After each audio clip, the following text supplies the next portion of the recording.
Hey everyone, it's me, Liam. No intro or jingle or let's find out today. Just a quick chat, pep talk sort of thing instead.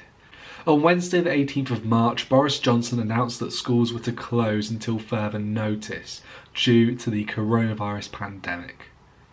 Alongside this, Gavin Williamson, the Education Secretary, announced that there would be no exams or assessments this year as well.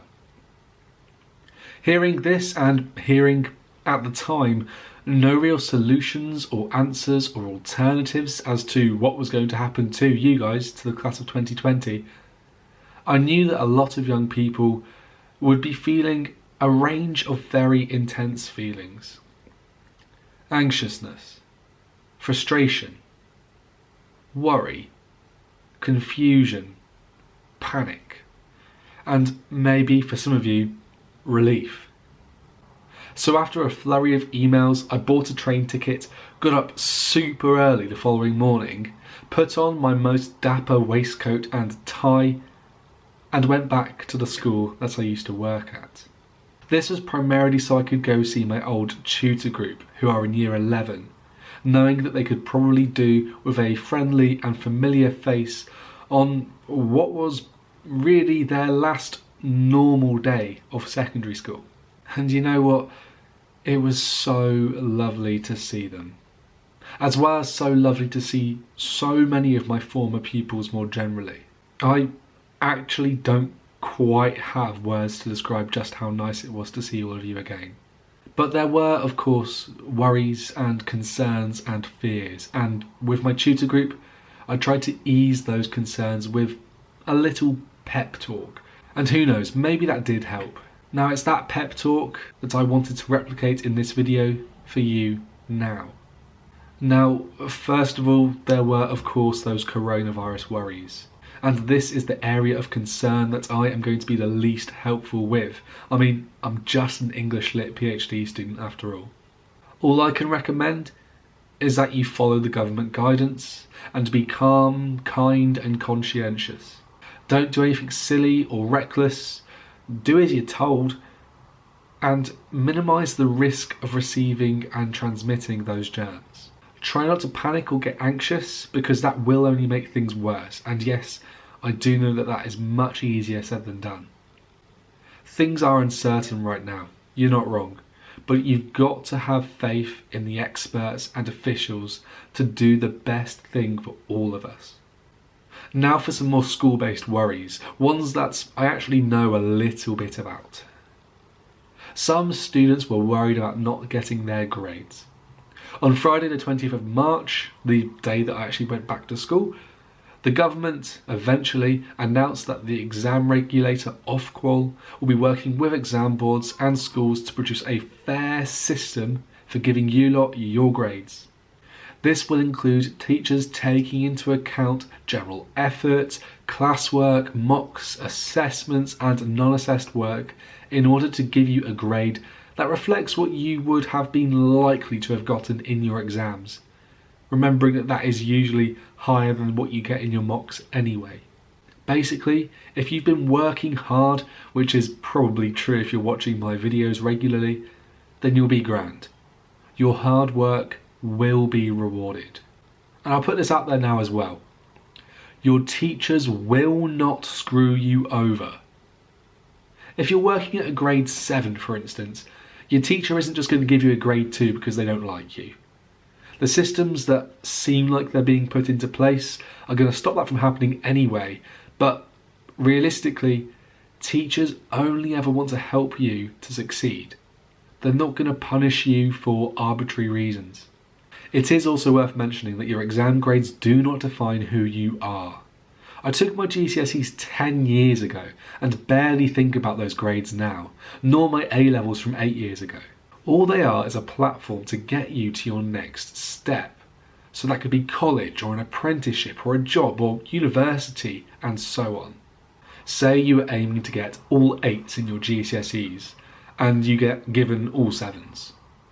But actually you only needed 6s to get onto your next course anyway. Well done. You've done what you needed to do, you've got onto your next step. If you needed all 6s and got all 5s, don't worry, you're going to have plenty of alternatives. There are some currently kind of vague government plans about letting you guys sit your exams at some point next year, if you really want to, and you'll always have other options available to you beyond that too. Maybe a different college course or apprenticeship, perhaps a different job will become available, and so on. What I'm trying to say is that you will get to where you want to get to in the end. Don't stress. Now, I did have other students tell me that they felt like the last 5 years of their life had been a waste. They were pointless. They were for nothing. I get where you're coming from, because I remember feeling like my time at school was all about the next exam, assessment or piece of coursework. So if you don't have the big final one at the end, it can feel a bit flat, for sure. But the important thing to remember is that schools are so much more than exam factories. Think about the skills you've gained through your studies. The ability to analyse and pick apart a text will be so useful for you in the coming weeks or months as you figure out which headlines to trust and which to ignore. Problem-solving skills could keep you entertained, or they could help you to figure out what the best thing to do to cure your boredom might be.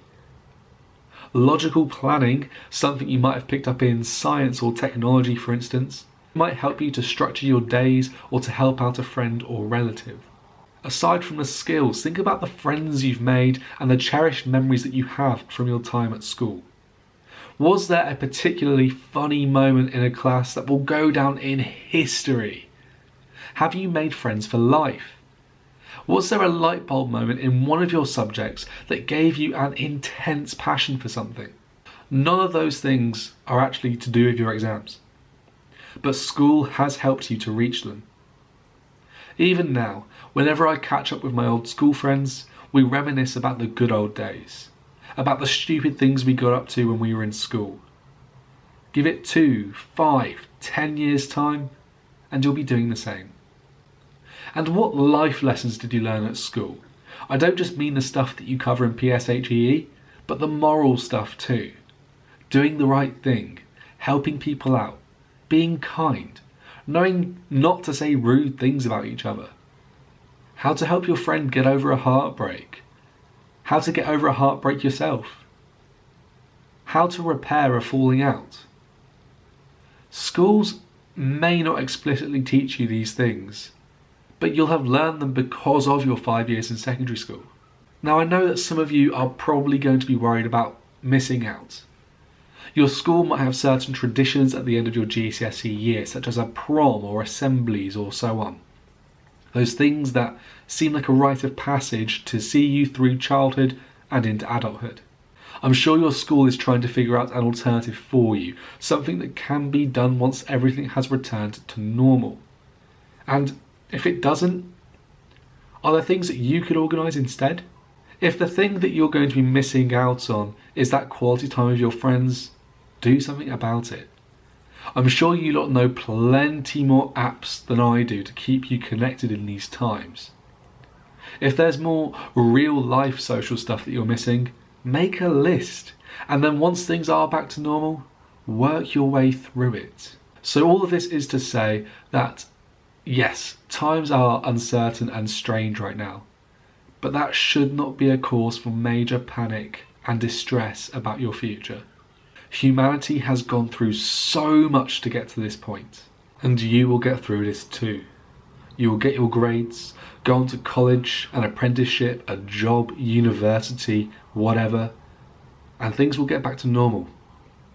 And once they do, think about how amazing that is going to be. Class of 2020, the original revision squad.